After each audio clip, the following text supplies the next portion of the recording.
இந்த திரைப்படம் எல்லாவற்றையும் மறப்பதற்கு என்று குறிப்பிட்டார்கள். ஆனால் இந்த படத்தை பார்க்கும் பொழுது, இந்த ட்ரெய்லரை, இந்த பாடல்களை பார்க்கும் பொழுது எதையுமே மறக்க முடியாது என்கிற உணர்வுகள் தான் எனக்கு தோணுச்சு. ஜன்னலிலிருந்து நீங்கள் பார்க்க வேண்டாம், எங்கள் வீட்டுக்குள் வந்து பாருங்கள் என்று தயாரிப்பாளர் அவர்கள் சொன்னார்கள். உங்கள் வீட்டில் அல்ல, உங்கள் மடியில் படுத்து இந்த கதையை கேட்பது போல இருக்கிறது. இதை பார்க்கும் பொழுது என்னோடய கண் அப்படியே ஒரு நிமிஷம் கலங்கிருச்சு. ஒரு ட்ரெய்லரை பார்த்து நான் கண் கலங்கியது இந்த அந்தோணி திரைப்படத்தை பார்த்தேன். நண்பர்களே, இந்த படத்தின் தயாரிப்பாளர் யார் எனக்கு தெரியாது. இசையமைப்பாளர் ஐயா இசைஞானி இளையராஜா அப்படின்னு மட்டும்தான் எனக்கு தெரியும். 2 இளைஞர்கள் என்னை தேடி வந்தாங்க. அதில் தம்பி ஜெனேஸ்வரன் என்னை பார்த்தான். தான் இலங்கையிலிருந்து இலங்கை மண்ணில் ஒரு படம் எடுத்திருக்கிறதாகவும், அந்த படத்துடைய ஆடியோ வெளியீட்டுக்கு நீங்கள் வரணும் அப்படின்னு என்கிட்ட கேட்டுக்கிட்டான். நான் அந்த இளைஞனை ரொம்ப ஆச்சரியமாக பார்த்தேன். ரொம்ப கொஞ்சம் வயசுள்ள ஒரு இளைஞன். அங்கே ஒரு சினிமா எடுத்து அந்த படத்தை இங்கே இருக்கிற தியேட்டர்களில் விநியோகிக்கிறதுக்கு வந்திருக்கான் அப்படிங்கிறது எனக்கு தெரிஞ்சிச்சு. வேறு எந்த காரணமுமே கிடையாது. ஒரு அழிந்து போன ஒரு நாட்டிலிருந்து, அழிக்கப்பட்ட ஒரு நாட்டிலிருந்து 2 இளைஞர்கள், ஏன்னா போர் முடிஞ்ச சூழலில் இந்த 2 இயக்குனர்களும் எப்படி ஒரு 5 வயசு 6 வயசு இருக்கும்னு நினைக்கிறேன். ரொம்ப 5 வயசு 6 வயசு குழந்தைகளாக இருந்திருப்பாங்க. அந்த வயசுலேருந்து எழுந்து வந்து இப்படி ஒரு சினிமாவை எடுத்து அதை இங்கே கொண்டு வரணும்னு நினைக்கிறாங்க. ஸோ இலங்கையிலிருந்து வருகிறோம்னு சொன்ன ஒரே ஒரு காரணம்தான் நான் இந்த விழாவில் கலந்து கொள்வதற்கு காரணம்.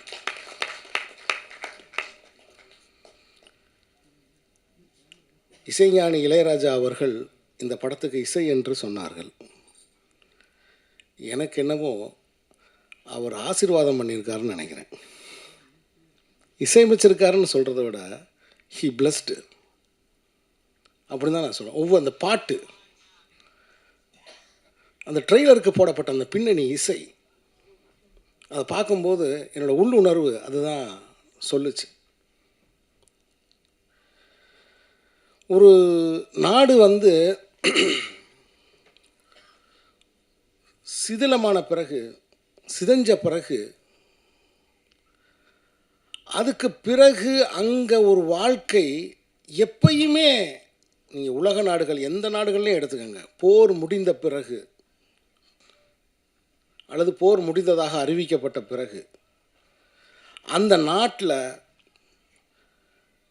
வாழ்க்கை அப்படிங்கிறது எப்படி பார்த்தாலும் கேள்விக்குறி தான். அங்கே ஒரு தனியனோட இருப்பு அப்படிங்கிறது கேள்விக்குறி தான்.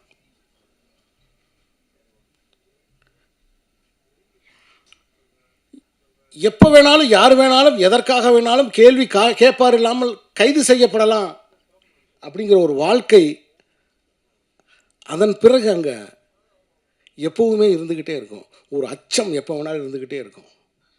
இந்த திரைப்படத்தை எடுத்த ஜெனோசனாக இருக்கட்டும், சுகதரனாக இருக்கட்டும், அந்த இளைஞர்களின் நினைவுகளில் அந்த குண்டு விழுந்த அந்த சத்தம் கேட்டுக்கிட்டே இருக்கும். இதை யாராவது மறக்க முடியுமா? இதை யாராவது மறக்க முடியுமா? அப்போ உளவியல் ரீதியாகவும் பொருளாதார ரீதியாகவும் அதிகாரத்தின் பக்கம் இருந்தும் ஒரு அடக்குமுறையை சந்தித்து வருகிற ஜனங்களின் கலை வடிவமாக தான் இந்த அந்தோணியை நான் பார்க்குறேன். இந்த படத்து அந்தோணியை நான் பார்க்குறேன். ஏன் இன்னும் விடுதலை புலி அமைப்பை தடை செய்த அமைப்பை ஏன் இந்தியா இன்னும் அதை அந்த தடையை நீக்க மாட்டேங்கிறாங்க? விடுதலை புலிகள் தான் இல்லைன்னு தெரிஞ்சிருச்சே. விடுதலை புலிகள் தான் இல்லைன்னு தெரிஞ்சிருச்சே. விடுதலை புலிகளில் யாரும் உயிரோடு இல்லை. ஏன் அந்த தடையை நீக்காமல் இருக்காங்க? நான் இதுக்கு முன்னாடி சொன்னேன் இல்லையா, யாரை வேண்டுமானாலும் கைது செய்யலாம், அதுக்காகத்தான். அதனால தான் அந்த தடையை அவங்க இன்னும் நீக்காமல் இருக்காங்க. நான் யாரோடும் உடன்பட்டோ அல்லது முரண்பட்டோ இங்கே நான் பேசலை, என்னுடைய கருத்தை நான் சொல்கிறேன். சமீபத்தில் பத்திரிகைகளில் நான் பார்த்தேன், இன்னும் அந்த வழக்கு நடந்து கொண்டிருக்கிறது, இன்னும் அந்த தடையை நீக்கம் பண்ணலன்னு. அது காரணம் அதுதான். நண்பர்களை, முதலில் இந்த படத்தில் பணியாற்றிய அந்த ஒளிப்பதிவாளருக்கு என்னுடைய மனப்பூர்வமான வாழ்த்துக்கள். அந்த கடலையும் அந்த அலையையும் அந்த வாழ்க்கையையும் அப்படி கண் முன்னாடி கொண்டு வந்து தத்ரூபமாக அதை கொண்டு வந்து வச்சுருக்கார். அதே மாதிரி இந்த படத்தில் நடிச்சிருக்கிற என்னுடைய அருமை நண்பர் வின்சென்ட். இனிமேல் வின்சென்ட், உங்கள் பேர் அந்தோணி வின்சென்ட். நான் வின்சென்ட்டை நான் மன்னிப்பு கேட்டுக்கிறேன். நீ இவ்வளவு சிறந்த ஒரு நடிகன்னு எனக்கு தெரியாமல் போயிடுச்சு, என்னை மன்னிச்சிரு. ஏன்னா ஒரு 2-3 படம் நான் நடிக்கிறதுக்கு கூப்பிடுவேன். அப்போ ஒரு நார்வேயில் இருப்பார், ஸ்ரீலங்காவில் இருப்பார், சந்திக்க முடியாமல் போயிட்டு இருந்துச்சு. ஆனால் அவ்வளவு கண்ட்ரோல்டாக ஒரு முழு படம் பார்த்த ஒரு திருப்தி எனக்கு இந்த ட்ரெய்லரில் எனக்கு கிடைக்கிது. ஒரு ஆக்டர், ஒரு கம்ப்ளீட் ஆக்டர் தான் அந்த அந்த எமோஷன்ஸ் ஹோல்டு பண்ண முடியும். ஒரு சின்னதாக நிமிர்ந்து பார்க்கணுன்னா கூட அந்த எமோஷன்ஸ் அது அது அது அதில் கொண்டு வர்றாரு அதில். ஸோ எனக்கு நவயுக இலங்கை சினிமாவிலிருந்து ஒரு புதிய சக்தி ஒன்று உருவாகியிருக்கிற மாதிரி தான் எனக்கு தோணுது இந்த படத்தை பார்க்கும்போது. இந்த ட்ரெய்லரை பார்க்கும்போது எனக்கு என்னுடைய ஆள் மனம் அதை தான். ஸோ அவ்வளோ நேர்த்தியாக இருக்குது, அவ்வளோ அழகாக இருக்குது. அதே மாதிரி இந்த படத்தில் நடித்த கதாநாயகியாக இருக்கட்டும், அந்த கதாபாத்திரத்தோட டிஜே பானு அவர்களுக்கும், ஏன்னா இது எல்லாமே அங்கேருந்து நான் அப்சர்வ் பண்ண விஷயங்கள் தான். இந்த ஸ்க்ரீனில் அவங்க எனக்கு காமிச்சதோட ரிஃப்ளெக்ஷன் தான் இது. ஸோ அப்படி இந்த அற்புதமான அந்தோணியில் ஒரு தோணி இருக்குது. அந்த தோணி கண்டிப்பாக கரையேறி வரும், அந்த நம்பிக்கை எனக்கு இருக்குது. இந்த ட்ரெய்லரை பார்த்த உடனே இந்த காவியத்தை எப்போ நம்ம பார்ப்போம் அப்படிங்கிற ஆர்வம் எனக்கு உண்டாயிருச்சு. கண்டிப்பாக இந்த ட்ரெய்லர் நீங்கள் பார்த்தீங்கன்னா உங்களுக்கு அந்த உணர்ச்சி உண்டாகும். ஆகவே ஒரு திரைப்படம் அப்படின்றது எதையும் மறக்கிறதுக்கு இல்லை. ஏன்னா இன்றைக்கி வாழ்க்கையே எல்லாமே எதனால் நிகழ்த்தப்படுகிறதுனா ஏதோ ஒன்றை மறைக்கிறதுக்கு, எதையோ ஒன்றை நம்ம பார்த்துக்கிட்டு இருக்கோம். எதையோ ஒன்றை ஏன்னா பேசினாலும் காசு, பார்த்தாலும் காசு, ஒரு தாகம் வந்துச்சு தண்ணி வாங்கி குடித்தாலும் காசு, பாத்ரூம் வந்துருச்சு போனாலும் காசு. மனித வாழ்க்கையில் எல்லாமே பணம் சம்மந்தப்பட்டுருச்சு. ஸோ அப்போ நீங்கள் பார்க்க வைக்கப்படுகிற உலகத்தில் இருக்கீங்க, நீங்கள் கேட்க வைக்கப்படுகிற ஒரு உலகத்தில் இருக்கீங்க.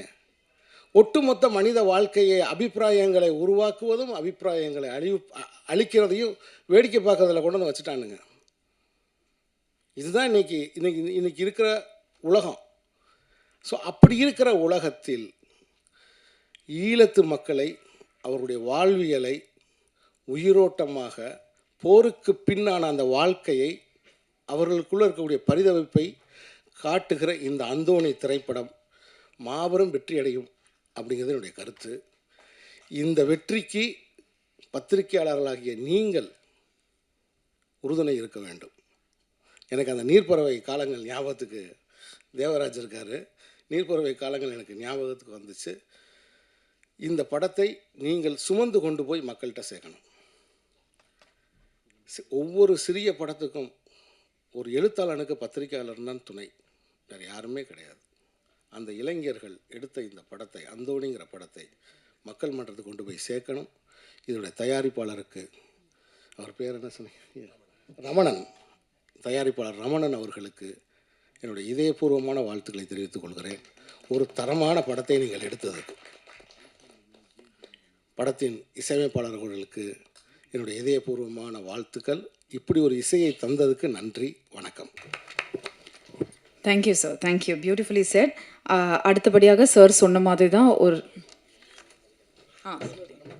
மன்னிக்கணும், எப்பயுமே எங்கள் அம்மாவை மறந்துட்டேன். அகிலா பாலுமகேந்திரன் அம்மா. நான் எதிர்பார்க்கவே இல்லை அம்மா இங்கே வருவா. நான் வீட்டுக்கு போய் பார்க்கணும்னு நினச்சிட்டே இருந்தேன். ஏன்னா போன புத்தகம் நான் எழுதின அந்த தயைங்கிற புத்தகம் வந்து நான் அந்த அம்மா அம்மா தயையில் நதி அழகி நாதன் பதிப்பகம் வெளியிட்ட நதி அழகின்ற புத்தகத்தை அம்மாவுக்கு தான் நான் டெடிகேட் பண்ணியிருந்தேன். அகிலா பாலுமகேந்திரன் அம்மாவுக்கு. எப்படி சொல்கிறது, ஒரே வார்த்தையில் சொல்லணுன்னா, நான் மதுரையில் ஒரு அம்மாட்ட வளர்ந்துக்கிட்டு இருந்தேன்.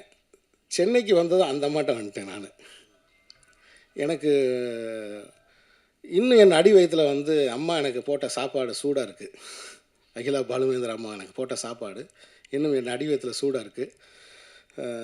அம்மா இந்த விழாவுக்கு, ஏன்னா அம்மா வந்து யாழ்ப்பாணம், மட்டக்களப்பு, அம்மா வந்து மட்டக்களப்பு. ஸோ அம்மா வந்து இந்த வெளியீட்டு விழாவுக்கு வந்தது உண்மையில் எனக்கு அவங்களுக்கு பார்க்க கிடைச்சது எனக்கு ரொம்ப ரொம்ப சந்தோஷம். ஏன்னா நான் எடுக்கிற எல்லா படத்துக்கும் நான் அம்மாவை போட்டு காமிப்பேன். இப்போ எடுத்து வச்சுருக்கிறது இடி முழக்கம் மட்டும் இன்னும் போட்டு காமிக்காமல் இருக்கேன். ஏன்னா அது வந்து அம்மாவோட கொள்கைகளுக்கு கொஞ்சம் எதிராக இருக்கும். ஏன்னா இப்போ இங்கே ஃபெஸ்டிவலுக்கே நம்ம படம் எடுத்தோம்னா லைஃப்பில் இருக்க ஃபெஸ்டிவல் எடுத்துருவாங்க போல தெரியுது. அதனால் வந்து அது கொஞ்சம் கொஞ்சம் கமர்ஷியலான படம். அந்த படம் ஒரு 5 பாட்டு 5 சண்டை அப்படின்னு அது ஒரு மாதிரியான ஒரு படம். அது த்ரில்லர் படம் அது. அதனால் அதை இன்னும் கொஞ்சம் காமிக்காமல் நான் இருக்கேன். நன்றி. நான் ஏற்கனவே ட்ரெய்லர் பாடங்கள் படம் பார்த்துட்டேன். ஸோ அது உங்களுக்கு பிடிக்கும்னு நான் நம்புகிறேன். கண்டிப்பாக நம்ம இவ்வளோ கேமரா முன்னாடி நடித்தாலும் இந்த மேடையில் பேசுகிறது ரொம்பவே கஷ்டம் உண்மையாகவே. ஆனால் மேடையில் இருக்கிற நிறைய ஆள் வந்து எனக்கு பிடிச்சி போச்ச ஆள். ஸோ அவங்கள எல்லாருக்கும் இங்கே வந்ததுக்கு நன்றி. லெனின் பாரதி அவர்கள், சீனு அவர்கள், நீங்கள் எல்லோரும். நீங்கள் இந்த ட்ரெய்லர் லான்ச்சுக்கு இப்போ வந்தீங்க. பட் நாங்கள் அனௌன்ஸ் பண்ணும்போது அவர் ஸ்ரீலங்காவிலே இருந்தார். ஸோ அப்போ கூட ரொம்பவே நீங்கள் ஹெல்ப் பண்ணுறீங்க. ஸோ அதுக்கு ரொம்ப நன்றி.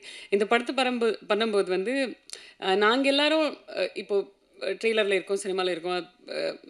எங்களுக்கு எல்லாருக்கும் ஒரு ஸ்க்ரீன் ஸ்பேஸ் இருக்குது.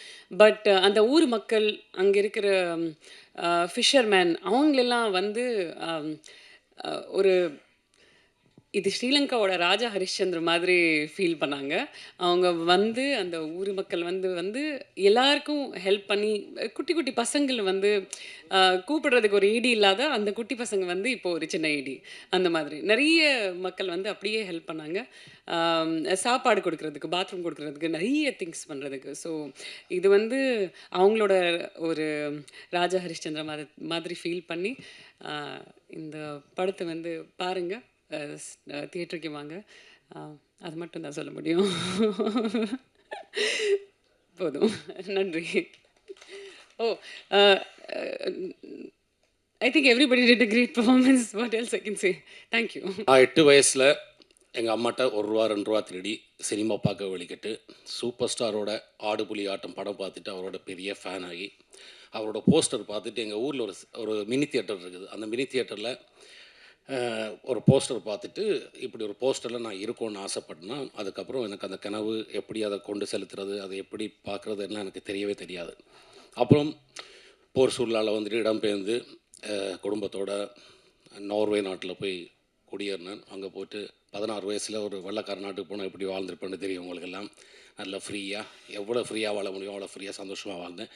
உள்ளூர் நாடகங்களில் நடிப்பேன், டான்ஸ் ஆடுவேன், பாட்டு படிப்பேன், இதெல்லாம் பண்ணிகிட்டு இருக்கும்போது சும்மா வேடிக்கையாக இருந்த விஷயம் வந்து NTFF Norway Tamil film festival, இந்தியாவில் இருக்க உலக படங்கள் எல்லாத்துக்கும் அவார்டு கொடுக்குற வசீகரன் அவர்களுக்கு நான் உதவியாக வந்து அவர்கிட்ட ஃபெஸ்டிவலில் இருப்பேன். அந்த டைமில் தான் நிறைய டைரக்டர்ஸோட சேர்ந்து பழகிறதுக்கு வாய்ப்பு கிடைத்தது. நான் வந்து கொஞ்சம் திமிராக இருப்பேன். எனக்கு இந்த பம்முறதெல்லாம் தெரியாது, அப்படி பம்முறதெல்லாம் தெரியாது, ஏன்னா எனக்கு சினிமா தெரியாது. அப்படி இருக்கும்போது தான் பிரபு சாலமன் சார், எனக்கு நான் நடிக்க வேண்டிய முதல் படம் நீர்ப்பறவை சார், ஸ்ரீராமசாமி சார் வந்து எனக்கு வாய்ப்பு கொடுக்கணும்னு சொன்னார். பட் அங்கேருந்து வர முடியலை, அதால் அதை நடிக்க முடியல. இந்த டைமில் பத்திரிகை நம்மளுடைய ப்ளீஸ் உங்கள்கிட்ட நீங்கள் தான் அதை கொண்டு சேர்க்கணும். என் கனவை நினைவாக்கி எனக்கு சினிமா வாய்ப்பு தந்த எனது குருநாதர் பிரபு சாலமன் அவர்களுக்கு மனமார்ந்த நன்றியையும் என்றும் இதை மறக்காமல் இருப்பேன். அதேபோல் இலங்கையில் முதல் யாழ்ப்பாணத்திலிருந்து எங்களுக்கு வணிகம் இல்லாத ஒரு ஊரிலிருந்து எப்படி இந்த காசை திருப்பி எடுக்க போகிறோன்னு எங்களுக்கு தெரியவே தெரியாது, சத்தியமாக தெரியாது. நம்ம ஒரு காசுக்கு ஒரு கோடியில் ஆரம்பிப்போம், 2 கோடியில் ஆரம்பிப்போம், 3 கோடியில் 5 கோடி அப்படி காய்ச்சி அதை சலிக்காமல் என்ன நம்பிக்கையில் இந்த மனுஷன் காசை கொடுத்தானோ, என்ன நம்பிக்கையில் இந்த மனுஷனை நம்பி இன்வெஸ்டர் சின்ன புடி 1000 ரூபா 2000 யூரோ கொடுத்தவன் 500 கொடுத்தவன்லாம் எல்லாரும் தான் சேர்த்துக்கிட்டு இன்றைக்கி பிரசாத் லேபில் வந்துட்டு நான் 12 வருஷம் ஆச்சு சினிமாவுக்கு. எனக்கு கதாநாயகன், அதாவது இந்த படத்தின் முக்கியமான, அதாவது ஹீரோண்டுவாங்க, கதாநாயகனுவாங்க, இந்த படத்தின் முதன்மை பாத்திரம் கொடுத்து என்னை இங்கே நின்று பேச வைக்கும் அளவுக்கு எங்கள் சினிமா வளர்ந்து கொண்டு வருகிறது. அதற்கு ரமணனாக்க முதல்ல நன்றி. எங்களுக்கு அடிக்கடி முக்கியமான ஒரு நபர் சோமிதரன் அண்ணா. அவரை பற்றி நான் இந்த புக்கு படிக்கிறது, டாக்குமெண்ட்ரி பார்க்குறதுலாம் கிடையாது. நமக்கு யாராவது சொன்னாங்கன்னா வேடிக்கையாக கேட்டுப்பேன். ஆனால் சோமிதரன் அண்ணா பார்த்த பிறகு தான் நான் கொஞ்சம் அந்த ஈழத்தை பற்றி எல்லாம் தெரிஞ்சுக்கணுமென்று ஆசைப்பட்டேன். அதுக்கு நன்றி. நீடுரா படத்தில் எனக்கு வாய்ப்பு அளித்ததுக்கு மிக்க நன்றி. எங்கள் படத்தை வந்து இங்கிருந்து வந்து எங்கள் படத்தின் பூஜையில் கலந்து கொண்டார் சீனுராமசாமி சார், அவருக்கு நன்றி சொல்லியாச்சு. அப்புறம் லெனின் பாரதி அண்ணா, எனக்கும் அவருக்கும் கருத்து பெரும் 2 பேருக்கும் சம்மந்தம் இல்லை, ஆனால் 2 பேரும் ஒன்றா தான் இருக்கிறோம். ஏன்னா நான் ரஜினி சாரோட தீவிர ஃபேனு. ஓகே, நான் சினிமாவோட ஃபேனு, ரஜினி சாரோட ஃபேன், அவ்வளோதான். நான் படத்தை படமாக பார்ப்பதால். அப்புறம் வந்து யாரை பற்றி சொல்ல, சுதர்ஷன் ஆக்டர், அவனும் எனக்கு ஒரு தம்பி தான். இந்த படத்தில் அவனோட நடிக்கிறது எனக்கு சந்தோஷம். அப்புறம் யாரை பற்றி சொல்லணுது இல்லை, ஆனால் இங்கே சொல்ல போனால் ஜெனோசன் என்ற அந்த ஒரு நபர், அவருக்கு எலும்பி நன்றிங்கன்னு சொன்னால் அவருக்கு நீங்கள் எல்லாம் அவருக்கா பார்த்துக்கோங்க. இந்த அவரை பற்றி தான் இங்கே நேற்று ஒரு ஆங்கர் கேட்டாங்க, எனக்கு ஒரு ஸ்வீட் கொடுத்து இந்த படத்தில் வேலை செஞ்ச ஆக்களில் இந்த ஸ்வீட்டை யாருக்கு கொடுப்பேன் அப்படின்னு சொன்னால், நான் சொன்ன வந்துட்டு சுகிர்தன் டைரக்டர், நீங்கள் ஒரு எழுந்து நில்லுங்க சுகிர்தன், இவருக்கு கொடுப்போன்னு சொன்னேன். அப்புறம் டக்குன்னு எனக்கு ஸ்டாக்காக இவனுக்கு கொடுக்காது, எல்லாத்தையும் அவனுக்கு தான் கொடுக்கணும்னு சொன்னேன். ஏன்னா கிட்டத்தட்ட 7 வருஷமாக வந்து எல்லா சினிமா அசிஸ்டன்ட் டைரக்டர்ஸ் எல்லாம் மதுரையில் இருந்தோ, கோயம்புத்தூர்லேருந்து, இந்த ஊரில் இருந்தோ, இல்லாட்டி எந்த நாட்டில் இருந்தோ வார எல்லா அசிஸ்டன்ட் டைரக்டரும் பாடுற அதே கஷ்டத்தை பட்டாலும் கடைசி மட்டும் விட்டாமல் நின்று முயற்சி பண்ணி அவங்க நிச்சயந்தானா இலங்கையில் வந்து ஒரு 2 லட்சம் 3 லட்சம் சம்பளத்தில் வேலை செஞ்சுட்டுலாம் போயிருக்கலாம். எல்லாத்தையும் விட்டுட்டு இதைத்தான் பண்ணணும்னு சொல்லி வந்து லெனின் நான் சொன்ன மாதிரி எல்லாரும் எடுக்கிற படம் எடுக்காமல் புதுசாக ஒரு படம் எடுப்பான்னு சொல்லிட்டு இது பண்ணாங்க. இந்த படத்தோட கதை கேட்டு நான் தான் முதல்ல எனக்கு பிடிக்கலன்னு சொன்னாலும், ஆனால் இந்த படத்தில் நடிச்சிருக்காட்டி நான் பெரிய ஒரு குற்றம் செய்தவனாக தான் இருந்திருப்பேன்னு சொன்னால், இதே பிறகு என்ன கூப்பிட்ருப்பாங்க ஆடியோ லான்ச்சுக்கு. இப்படி ஒரு ட்ரெய்லரை பார்த்துட்டு ஆனால் முட்டாள் பகலே இந்த படத்தை விட்டேன்னு சொல்லி புலம்பாமல் என்னை நம்பி என்னை உருவாக்கி ஒரு அந்தோனியாக என்னை மாற்றி, எனக்கு ரொம்ப ஆசை தான். 12 வருஷமாக கயல் வின்சன் சொல்கிறாங்க, அந்தோனி வின்சன் சொன்னாலும் நல்லாயிருக்கும்னு ஆசைப்பட்றேன். அப்புறம் டிஜே பானு, அவங்கள பற்றி கண்டிப்பாக சொல்லணும். என்ன சொன்னால், அவங்க வந்துட்டு செலக்ட் பண்ணி படம் நடிப்பாங்க. ஆனால் என்ன ஆச்சரியம்னு சொன்னால், இவங்க இந்த படத்துக்கு எங்கள் படமும் கதை கேட்டாங்க, ஓகே சொல்லலை. அப்புறம் தெலுங்கில் ஒரு 50 லட்ச ரூபா சம்பளத்தில் ஒரு படம் கிடச்சிச்சு. எவ்வளோ பெரிய முட்டாள்னு தெரியல. அந்த படத்தை வேணான்ட்டு யாழ்ப்பாணத்துக்கு தனியாக ஒரு ஆளாக வந்து எந்த எதிர்பார்ப்பும் இல்லை, அசிஸ்டன்ட் கிடையாது, மேக்கப் ஆர்டிஸ்ட் கிடையாது, ஒன்றும் கிடையாது. நாங்கள் யாரை சொல்கிறோமோ இவங்க தான் மேக்கப் ஆர்டிஸ்ட்டு கையில் சொன்னால் கலையா அவங்க தான் மேக்கப் ஆர்டிஸ்ட்னு சொல்லி ஒத்துக்கிட்டு எங்களுக்கு முழுக்க ஒத்துழைப்பு கொடுத்தது. சீரியஸாக இந்த படத்தில் வந்துட்டு அந்தோனியா வேறு யாரும் வேணாலும் நடிச்சிருக்கலாம், அதுக்கு நிறைய நடிகர் நல்ல நடிகர்கள் இருக்காங்க. ஆனால் நளினியாக நடிக்கிறதுக்கு அவங்களால மட்டும்தான் முடியும். நீங்கள் இருக்கிற எல்லா போஸ்டர்லையும் பாருங்கள், நளினி அங்கே இருப்பாங்க. இந்த நளினிக்குள்ளே அந்த கூட்டுக்குள்ளே குறுகி போய் அந்தோடி மட்டும்தான் நான். அடே நீ இப்படிலாம் பேசுவேன்னு யோசிக்கிறீங்களாடா? நல்லா பேசுனா சரி. நன்றி. அந்தோணி படத்தை நீங்கள் ட்ரெய்லர் பார்த்துட்டீங்க. தேவராஜனே, நீங்கள் தான் மெயின் ஆள், எல்லாருக்கும் தலைக்கட்டு பார்த்துக்குங்க. கயல் படத்தில் எனக்கு அடித்து எனக்கு துன்பம் பண்ணாலே நீங்கள், எனக்கு எல்லாரையும் தெரியாது. தேவராஜனோட சேர்த்து கயல் படம் நடித்தபடி அவரை ஞாபகம் இருக்குது. மற்றபடி இங்கே வந்திருக்க நண்பர்கள் எல்லோரும் நான் கெஞ்சி கேட்குற ஆள்லாம் கிடையாது. இது நல்ல படமாக இருந்தால், இது நல்ல ட்ரெய்லராக இருந்தால், இளையராஜா சார் போட்டது நல்ல பாட்டாக இருந்தால், தயவுசெய்து இது தமிழ்நாட்டிலும் மலையாளத்திலும் சிங்களத்திலும் ஒரு வெற்றி படமாக அமைய வேண்டும். இங்கே இருக்க பசங்களுக்கு நிறைய சான்ஸ் இருக்குது, எங்களோட பசங்களுக்கெல்லாம் சான்ஸ் கிடையாது. இது ரமணனை மாதிரி இன்னொரு ப்ரொடியூசர் ஒன்று சொன்னால் இந்த படம் ஜெயிக்கணும், இதுக்கு ஒரு வணிகம் உருவாக்கணும். இன்னொரு 5 வருஷத்தில் இலங்கையிலிருந்து ஈழத்திலிருந்து தமிழ் கலைஞர்கள், இசையமைப்பாளர்கள், ஒளிப்பதிவாளர்கள், டெக்னீஷியன், எடிட்டர், நமக்கு சுரேஷன்றெல்லாம் கிடைச்சது. நம்ம எடிட்டர் சுரேஷெல்லாம் அவன் பெரிய பெரிய படம்லாம் வேலை செஞ்சவன். இந்த பையன் அவனை படத்தின பாடலாம் நீங்கள் கேட்டிங்கன்னா எல்லாம் தனித்தனியாக வீடியோ எடுத்து போடுங்க. சாவடிச்சிட்டான். அவன் அவரோட ஒய்ஃபு ஃபோன் பண்ணி ஜனம் சொன்னேன், என் கணவரை வீட்டை விடுறீங்களான்ற கேட்குற அளவுக்கு வேலை வாங்கினாங்க. தேங்க்ஸ் பிரதர், இவங்க இதெல்லாம் பண்ணி கொடுத்தது ரொம்ப ரொம்ப நன்றி. எல்லோருக்கும் வணக்கம். என்னோட கணவரும் நானும் இலங்கையில் தான் பிறந்து வளர்ந்ததெல்லாம். ஆனால் எங்கள் ஊரை பற்றி படம் எடுத்தது எனக்கு ரொம்ப பெருமையாகவும் சந்தோஷமாகவும் இருக்குது. என்னோட கணவரோட ஆசீர்வாதத்தால் இந்த அந்தோணி படம் பெரிய வெற்றி பட வாழ்த்துகிறேன். நன்றி, வணக்கம்.